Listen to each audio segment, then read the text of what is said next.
सूर्य की महिमा के प्रसंग में राजा राज्यवर्धन की कथा।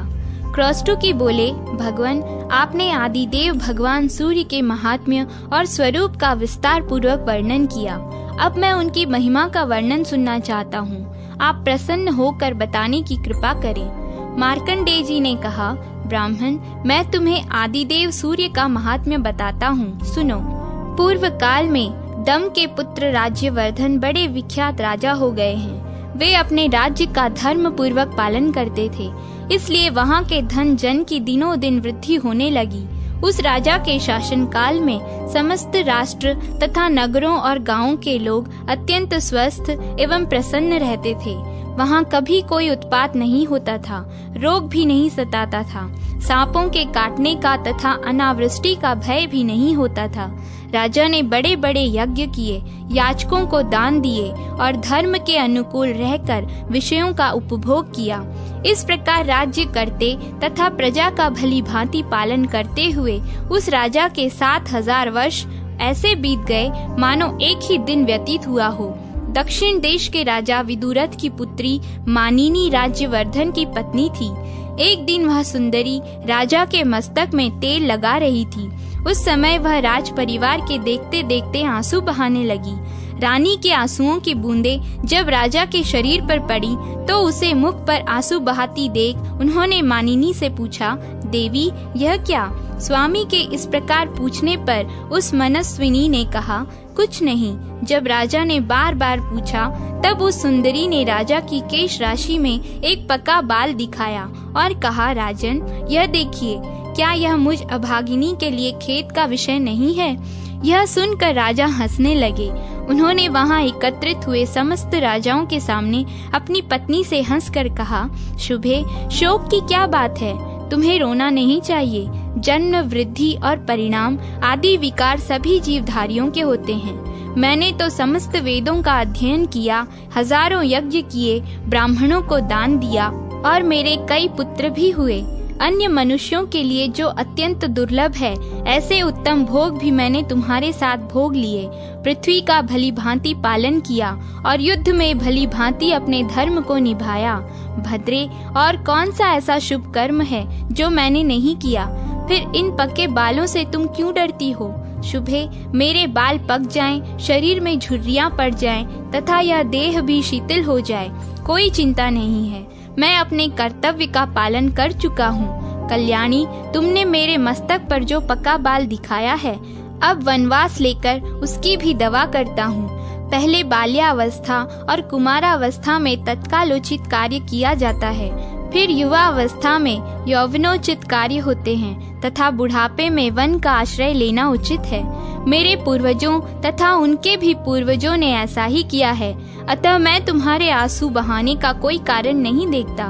पक्के बाल का दिखाई देना तो मेरे लिए महान अभ्युदय का कारण है। महाराज की यह बात सुनकर वहां उपस्थित हुए अन्य राजा, पूर्वासी तथा पार्श्ववर्ती मनुष्य उनसे शांति पूर्वक बोले, राजन, आपकी इन महारानी को रोने की आवश्यकता नहीं है। रोना तो हम लोगों को अथवा समस्त प्राणियों को चाहिए, क्योंकि आप हमें छोड़कर वनवास लेने की बात मुंह से निकाल रहे हैं। महाराज, आपने हमारा लालन पालन किया है। आपके चले जाने की बात सुनकर हमारे प्राण निकले जाते हैं। आपने 7000 वर्षों तक इस पृथ्वी का पालन किया है। अब आप वन में रहकर जो तपस्या करेंगे, वह इस पृथ्वी पालन जलित पुण्य की 16वीं कला के बराबर भी नहीं हो सकती। राजा ने कहा, मैंने 7000 वर्षों तक इस पृथ्वी का पालन किया, अब मेरे लिए यह वनवास का समय आ गया। मेरे कई पुत्र हो गए। मेरी संतानों को देखकर थोड़े ही दिनों में यमराज मेरा यहाँ रहना नहीं सह सकेगा। नागरिकों, मेरे मस्तक पर जो यह सफेद बाल दिखाई देता है, इसे अत्यंत भयानक कर्म करने वाली मृत्यु का दूत समझो। अतः मैं राज्य पर अपने पुत्र का अभिषेक करके सब भोगों को त्याग दूंगा और वन में रहकर तपस्या करूंगा। जब तक यमराज के सैनिक नहीं आते, तभी तक यह सब कुछ मुझे कर लेना है। तदनंतर वन में जाने की इच्छा से महाराज ने ज्योतिषियों को बुलाया और पुत्र के राज्याभिषेक के लिए शुभ दिन एवं लग्न पूछे। राजा की बात सुनकर वे शास्त्रदर्शी ज्योतिषी व्याकुल हो गए। उन्हें दिन, लगन और होरा आदि का ठीक ज्ञान न हो सका। तदनंतर अन्य नगरों, अधीनस्थ राज्यों तथा उस नगर से भी बहुत से श्रेष्ठ ब्राह्मण आए और वन में जाने के लिए उत्सुक राजा राज्यवर्धन से मिले। उस समय उनका माथा कांप उठा। वे बोले, राजन, हम पर प्रसन्न होइए और पहले की भांति अब भी हमारा पालन कीजिए। आपके वन चले जाने पर समस्त जगत संकट में पड़ जाएगा, अतः आप ऐसा यत्न करें जिससे जगत को कष्ट न हो। इसके बाद मंत्रियों, सेवकों, वृद्ध नागरिकों और ब्राह्मणों ने मिलकर सलाह की, अब यहाँ क्या करना चाहिए। राजा राज्यवर्धन अत्यंत धार्मिक थे, उनके प्रति सब लोगों का अनुराग था, इसलिए सलाह करने वाले लोगों में यह निश्चय हुआ कि हम सब लोग एकाग्रचित्त एवं भली भांति ध्यान परायण होकर तपस्या द्वारा भगवान सूर्य की आराधना करके इन महाराज के लिए आयु की प्रार्थना करें। इस प्रकार एक निश्चय करके कुछ लोग अपने घरों पर विधि पूर्वक अर्घ्य, उपचार आदि उपहारों से भगवान भास्कर की पूजा करने लगे। दूसरे लोग मौन रखकर ऋग्वेद, यजुर्वेद और सामवेद के जप से सूर्य देव को संतुष्ट करने लगे। अन्य लोग निराहार रहकर नदी के तट पर निवास करते हुए तपस्या के द्वारा भगवान सूर्य की आराधना में लग गए। कुछ लोग अग्निहोत्र करते, कुछ दिन रात सूर्य सूक्त का पाठ करते और कुछ लोग सूर्य की ओर दृष्टि लगाकर खड़े रहते थे। सूर्य की आराधना के लिए इस प्रकार यत्न करने वाले उन लोगों के समीप आकर सुदामा नामक गंधर्व ने कहा, द्विजवरों, यदि आप लोगों को सूर्य देव की आराधना अभिष्ट है तो ऐसा कीजिए जिससे भगवान भास्कर प्रसन्न हो सके। आप लोग यहाँ से शीघ्र ही कामरूप पर्वत पर जाइए।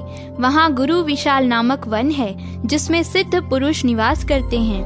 वहाँ पर एकाग्रचित्त होकर आप लोग सूर्य की आराधना करें। वह परम हितकारी सिद्ध क्षेत्र है, वहाँ आप लोगों की सब कामनाएं पूर्ण होंगी। सुदामा की यह बात सुनकर वे समस्त द्विज गुरु विशाल वन में गए। वहाँ उन्होंने सूर्य देव का पवित्र एवं सुंदर मंदिर देखा। उस स्थान पर ब्राह्मण आदि तीनों वर्णों के लोग मिताहारी एवं एकाग्रचित्त हो पुष्प, चंदन, धूप, गंध, जप, होम, अन्न और दीप आदि के द्वारा भगवान सूर्य की पूजा एवं स्तुति करने लगे। ब्राह्मण बोले, देवता, दानव, यक्ष, ग्रह और नक्षत्रों में भी जो सबसे अधिक तेजस्वी हैं, उन भगवान सूर्य की हम शरण लेते हैं। जो देवेश्वर भगवान सूर्य आकाश में स्थित होकर चारों ओर प्रकाश फैलाते तथा अपनी किरणों से पृथ्वी और आकाश को व्याप्त किए रहते हैं, हम उनकी शरण लेते हैं। आदित्य, भास्कर, भानु, सविता, दिवाकर, पूषा, अर्यमा, स्वर भानु तथा दीप्त दधीति, ये जिनके नाम हैं, जो चारों युगों का अंत करने वाले कालाग्नि हैं, जिनकी ओर देखना कठिन है, जिनकी प्रलय के अंत में भी गति है, जो योगीश्वर, अनंत, रक्त, पीत, शीत और असित है, ऋषियों के अग्निहोत्रों तथा यज्ञ के देवताओं में जिनकी स्थिति है, जो अक्षर, परम गुह्य तथा मोक्ष के उत्तम द्वार हैं, जिनके उदयास्तमन रूप रथ में छंदोमय अश्व जुते हुए हैं तथा जो उस रथ पर बैठकर मेरुगिरी की प्रदक्षिणा करते हुए आकाश में विचरण करते हैं। अनृत और ऋत दोनों ही जिनके स्वरूप हैं, जो भिन्न भिन्न पुण्य तीर्थों के रूप में विराजमान हैं, एकमात्र जिन पर इस विश्व की रक्षा निर्भर है, जो कभी चिंतन में नहीं आ सकते, उन भगवान भास्कर की हम शरण लेते हैं। जो ब्रह्मा, महादेव, विष्णु, प्रजापति, वायु, आकाश, जल, पृथ्वी, पर्वत, समुद्र, ग्रह, नक्षत्र और चंद्रमा आदि हैं, वनस्पति, वृक्ष और औषधियाँ जिनके स्वरूप हैं, जो व्यक्त और अव्यक्त प्राणियों में स्थित हैं, उन भगवान सूर्य की हम शरण लेते हैं। ब्रह्मा, शिव तथा विष्णु के जो रूप हैं, वे आपके ही हैं। जिनके 3 स्वरूप हैं, वे भास्कर भगवान हम पर प्रसन्न हों। जिन अजन्मा जगदीश्वर के अंग में यह संपूर्ण जगत स्थित है तथा जो जगत के जीवन हैं, वे भगवान सूर्य हम पर प्रसन्न हों। जिनका एक परम प्रकाशमान रूप ऐसा है जिसकी और प्रभा पुंज की अधिकता के कारण देखना कठिन हो जाता है, तथा जिनका दूसरा रूप चंद्रमा है जो अत्यंत सौम्य है, वे भगवान भास्कर हम पर प्रसन्न हों। इस प्रकार भक्ति पूर्वक स्तवन और पूजन करने वाले उन द्विजों पर 3 महीने में भगवान सूर्य प्रसन्न हुए और अपने मंडल से निकलकर उसी के समान कांति धारण किए वे नीचे उतरे और दुर्दर्श होते हुए भी उन सब के समक्ष प्रकट हो गए। तब उन लोगों ने अजन्मा सूर्यदेव के स्पष्ट स्वरूप का दर्शन करके उन्हें भक्ति से विनीत होकर प्रणाम किया। उस समय उनके शरीर में रोमांच और कंप हो रहा था। वे बोले, सहस्त्र किरणों वाले सूर्यदेव, आपको बारंबार नमस्कार है।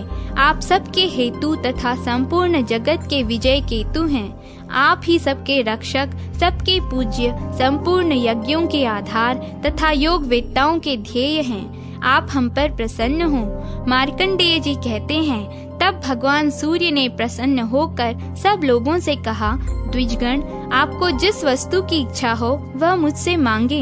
यह सुनकर ब्राह्मण आदि वर्णों के लोगों ने उन्हें प्रणाम करके कहा, अंधकार का नाश करने वाले भगवान सूर्यदेव, यदि आप हमारी भक्ति से प्रसन्न हैं तो हमारे राजा राज्यवर्धन निरोगी, शत्रु विजयी, सुंदर केशों से युक्त तथा स्थिर यौवन वाले होकर 10,000 वर्षों तक जीवित रहें। तथास्तु कहकर भगवान सूर्य अंतर्ध्यान हो गए। वे सब लोग भी मनोवांछित वर पाकर प्रसन्नता पूर्वक महाराज के पास लौटे। वहां उन्होंने सूर्य से वर पाने आदि की सब बातें यथावत कह सुनाई। यह सुनकर रानी मानिनी को बड़ा हर्ष हुआ, परंतु राजा बहुत देर तक चिंता में पड़े रहे। वे उन सब लोगों से कुछ न बोले। मानिनी का हृदय हर्ष से भरा हुआ था। वह बोली, महाराज, बड़े भाग्य से आयु की वृद्धि हुई है। आपका अभ्युदय हो। राजन, इतने बड़े अभ्युदय के समय आपको प्रसन्नता क्यों नहीं होती? 10,000 वर्षों तक आप निरोगी रहेंगे, आपकी जवानी स्थिर रहेगी, फिर भी आपको कोई खुशी नहीं होती। राजा बोले, कल्याणी, मेरा अभ्युदय कैसे हुआ? तुम मेरा अभिनंदन क्यों करती हो? जब हजार दुख प्राप्त हो रहे हैं, उस समय किसी को बधाई देना क्या उचित माना जाता है? मैं अकेला ही तो 10,000 वर्षों तक जीवित रहूंगा, मेरे साथ तुम तो नहीं रहोगी। क्या तुम्हारे मरने पर मुझे दुख नहीं होगा? पुत्र, पौत्र, प्रपौत्र, इष्ट, बंधु बांधव, भक्त, सेवक तथा मित्र वर्ग, वे सब मेरी आंखों के सामने मरेंगे। उस समय मुझे अपार दुख का सामना करना पड़ेगा। जिन लोगों ने अत्यंत दुर्बल होकर शरीर की नाड़ियां सुखा सुखा कर मेरे लिए तपस्या की, वे सब तो मरेंगे और मैं भोग भोगते हुए जीवित रहूंगा। ऐसी दशा में क्या मैं धिक्कार देने योग्य नहीं हूँ? सुंदरी, इस प्रकार मुझ पर यह आपत्ति आ गई है। मेरा अभ्युदय नहीं हुआ है। क्या तुम इस बात को नहीं समझती? फिर क्यों मेरा अभिनंदन कर रही हो? मानिनी बोली, महाराज, आप जो कहते हैं वह सब ठीक है। मैंने तथा पूर्ववासियों ने आपके प्रेमवश इस दोष की ओर नहीं देखा था। नरनाथ, ऐसी अवस्था में क्या करना चाहिए यह आप ही सोचें, क्योंकि भगवान सूर्य ने प्रसन्न होकर जो कुछ कहा है वह अन्यथा नहीं हो सकता। राजा ने कहा, देवी, पूर्ववासियों और सेवकों ने प्रेमवश मेरे साथ जो उपकार किया है उसका बदला चुकाए बिना मैं किस प्रकार भोग भोगूंगा? यदि भगवान सूर्य की ऐसी कृपा हो कि समस्त प्रजा भृत्य वर्ग, तुम, अपने पुत्र, पौत्र, प्रपौत्र और मित्र भी जीवित रह सकें, तो मैं राज्य सिंहासन पर बैठकर प्रसन्नता पूर्वक भोगों का उपभोग कर सकूंगा। यदि वे ऐसी कृपा नहीं करेंगे तो मैं उसी कामरूप पर्वत पर निराहार रहकर तब तक तपस्या करूंगा जब तक कि इस जीवन का अंत न हो जाए। राजा के यूं कहने पर रानी मानिनी ने कहा, ऐसा ही हो। फिर वह भी महाराज के साथ कामरूप पर्वत पर चली गई। वहां पहुंचकर राजा ने पत्नी के साथ सूर्य मंदिर में जाकर सेवा परायण हो भगवान भानु की आराधना आरंभ की। दोनों दंपत्ति उपवास करते करते दुर्बल हो गए। सर्दी, गर्मी और वायु का कष्ट सहन करते हुए दोनों ने घोर तपस्या की। सूर्य की पूजा और भारी तपस्या करते करते जब 1 वर्ष से अधिक समय व्यतीत हो गया, तब भगवान भास्कर प्रसन्न हुए। उन्होंने राजा को समस्त सेवकों, पुरवासियों और पुत्रों आदि के लिए इच्छा अनुसार वरदान किया। वर पाकर राजा अपने नगर को लौट आए और धर्म पूर्वक प्रजा का पालन करते हुए बड़ी प्रसन्नता के साथ राज्य करने लगे। धर्मज्ञ राजा ने बहुत से यज्ञ किए और दिन रात खुले हाथ से दान किया। वे अपने पुत्र, पौत्र और भृत्य आदि के साथ यौवन को स्थिर रखते हुए 10,000 वर्षों तक जीवित रहे। उनका यह चरित्र देखकर भृगुवंशी प्रमति ने विस्मित होकर यह गाथा गाई। अहो, भगवान सूर्य के भजन की कैसी शक्ति है, जिससे राजा राज्यवर्धन अपने तथा स्वजनों के लिए आयुवर्धन बन गए। जो मनुष्य ब्राह्मणों के मुख से भगवान सूर्य के इस उत्तम महात्म्य का श्रवण तथा पाठ करता है, वह 7 रात के किए हुए पापों से मुक्त हो जाता है। मुनिश्रेष्ठ, इस प्रसंग में सूर्यदेव के जो मंत्र आए हैं, उनमें से एक एक का भी यदि तीनों संध्याओं के समय जप किया जाए तो वह समस्त पातकों का नाश करने वाला होता है। सूर्य के जिस मंदिर में इस समूचे महात्म्य का पाठ किया जाता है, वहाँ भगवान सूर्य अपना सानिध्य नहीं छोड़ते। अतः ब्राह्मण, यदि तुम्हें महान पुण्य की प्राप्ति अभिष्ट हो तो सूर्य के इस उत्तम महात्म्य को मन ही मन धारण एवं जप करते रहो। द्विजश्रेष्ठ, जो सोने के सिंग और अत्यंत सुंदर शरीर वाली दुधारू गाय दान करता है तथा जो अपने मन को संयम में रखकर 3 दिनों तक इस महात्म्य का श्रवण करता है, उन दोनों को समान ही पुण्य फल की प्राप्ति होती है।